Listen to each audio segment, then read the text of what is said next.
Welcome back to Media 7. It was once the case that all journalism training was conducted on the job. Now, no fewer than 10 tertiary institutions offer courses, from bachelor's degrees to one-year diplomas, to train new journalists. What do they learn? Where do they go? And what kind of industry awaits them?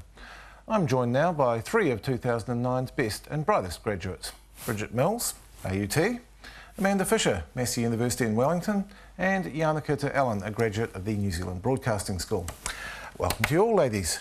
Thanks. Now, Bridget, ladies, is this a reflection of the composition of your course?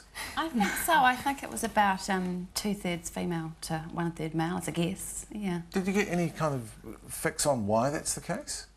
I don't think so. No, I think it's sort of, the modern day secretary, really. Just all the girls getting in there, Right. Now, you didn't go straight into your journalism training. You travelled, you've worked 30 jobs, was it? At last count, yes, yeah. Do you think it has helped you, even in the training phase, that you've actually been out there and done things in the world? Yeah, I think so. I think it helps to have a broad sense of how things work, how different businesses and industries work, and also having done a lot of travel, you kind of get a lot of practical knowledge and know-how. So what was the appeal of journalism after doing all those other things? For me personally, I was, other than the usual reasons people go into journalism, I was just really keen to have a job that would be challenging, satisfying, and give me some purpose. And I was, as opposed to so many other jobs I've had in so many other offices and government departments where you're just a tiny blip in a massive cog and you don't really do or achieve anything in any one day. Make a difference. Make a difference of some sort, yeah. Amanda, you had a law degree. You could have been a lawyer. Have you got something against making money or something? No, that's not the case. I don't think I realised how pitifully journalists got paid until it was too late. It wasn't an economically motivated decision. I just realised partway through my degree that there wasn't the freedom, there wasn't the plasticity within law to actually make any kind of positive contribution. The law sort of is well entrenched and it kind of just goes on day to day, whereas I think journalism has a lot more freedom and there's many more opportunities out there to really kind of get involved with society and yeah. You took the route that a lot of journalists take and started writing for Critic, the student newspaper. What impact do you think the student press had for you? I think that gave me all my confidence. It was a really hard decision to make, to actually turn up to the office and ask to be a volunteer, but it was so easy to actually get involved. I mean, there's so many opportunities. You don't need to earn your stripes in the same way you do with professional journalism. There's just so many stories that then they need volunteers. That I think one of my first stories, I ended up covering a story that Nightline covered, and it was just an amazingly quick ascension into journalism. And Janeke, you chose broadcasting, yeah. New Zealand Broadcasting School, where I come down and speak every year. Why did you choose broadcasting and broadcast journalism in particular? Because I think vision and sound is so dynamic and it really brings a story to life, and I love dealing with that medium. Yeah. I've spoken to students on that course. There's a lot of bright young people there, and it's oversubscribed. Did you ever at any point wonder where everyone was going to get work afterwards? Not really. I mean, I have such faith in everyone in my class, and as you say, they're all really, really smart, and there's 17 of us, and I thought, the industry can make room for all of us. So what do you do in that course? Is it largely practical, or are you encouraged to think about the theory of news? There is a 6-month theory component, because it's a 2.5-year degree. I didn't do that. But yeah, mostly it's practical. We ran a Facebook page and a website page as part of our TV and radio news modules. We write for TV and radio. Yeah, just doing stories mainly and doing it. Amanda, you actually did some work for Scoop, where you were operating a video camera and edited reports. That strikes me as something that even though you've gone into newspapers, that newspaper journalists are going to have to be doing in the future. Yeah, and I think that's a reflection and acknowledgement by our training institutes that this is, convergence is becoming a very important component of being a journalist. So, yeah, I mean, I feel like now I could go into any situation, almost any situation, and be adept at working with different mediums. And yeah, I think that's probably going to be something that we see a lot more of. And Bridget, you chose radio.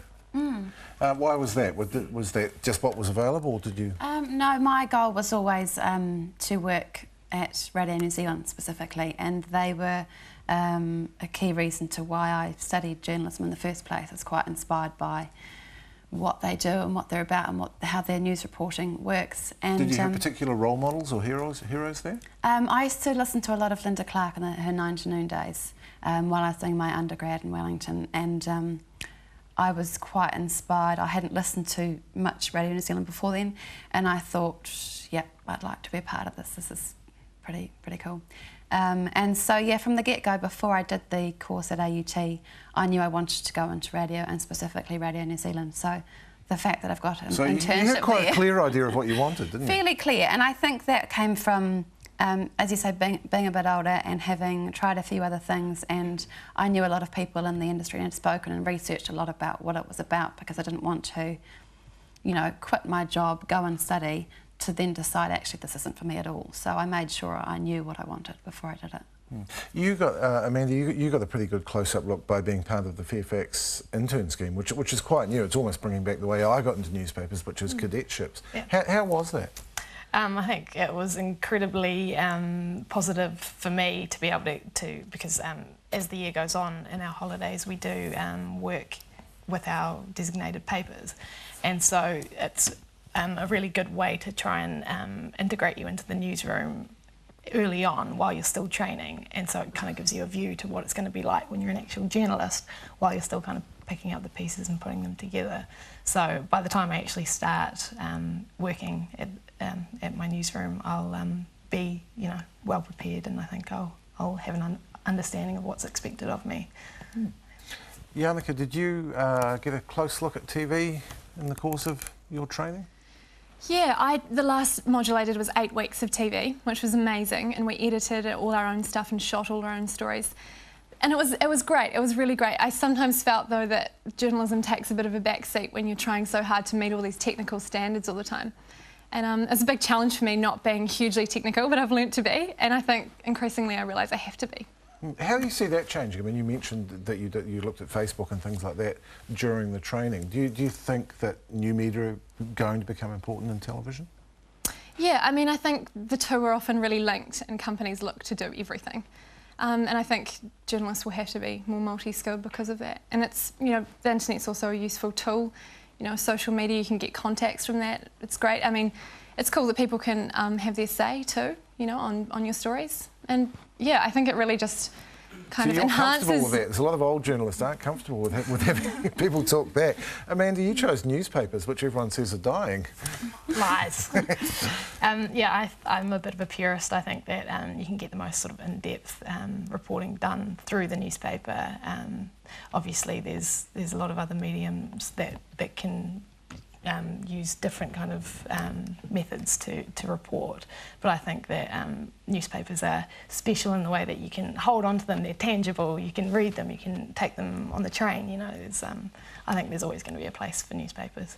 My starry-eyed vision, anyway. Well, let's hope so. Bridget, how do you see things changing? I mean, I think I'm a massive fan of the tangible newspaper myself, but in the course of this year and having this training, I'm now in the belief that, unfortunately, I don't think they are going to last. But in saying that, you know, as everyone knows, I mean, they're getting thinner and thinner. And it's valuable. You're not Wellington, though. It's a very thin newspaper. Oh, that Don Post is tiny. I do think that, although the online model, which it's well documented that it doesn't, it's not viable yet. I do think that that's increasingly where things are going. Much as I would love to see the newspaper last another, well, for my lifetime, I could say in sort of 5-10 years that Oh, you cynic. Well, Yeah, so. you take comfort in the truism that all predictions about the future of media are wrong. I will. Well, thank you very much, and congratulations on your achievements in your studies.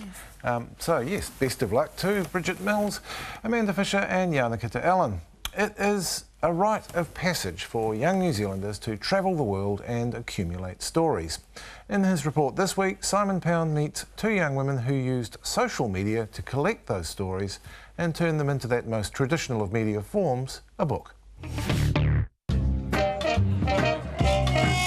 It was a busy New Zealand book month. One of the last engagements was this launch at the Auckland City Library for Jandal Prints on the Globe. The launch went like many others. There was wine, small talk, speeches, a bit of reading and some sales. Thank you.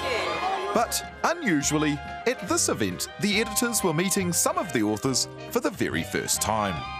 It's weird actually, like meeting them and going, I know what colour underpants you sleep in, but I don't actually know what face you have, but there's your face. And yeah, great to meet you. We know people quite well on email.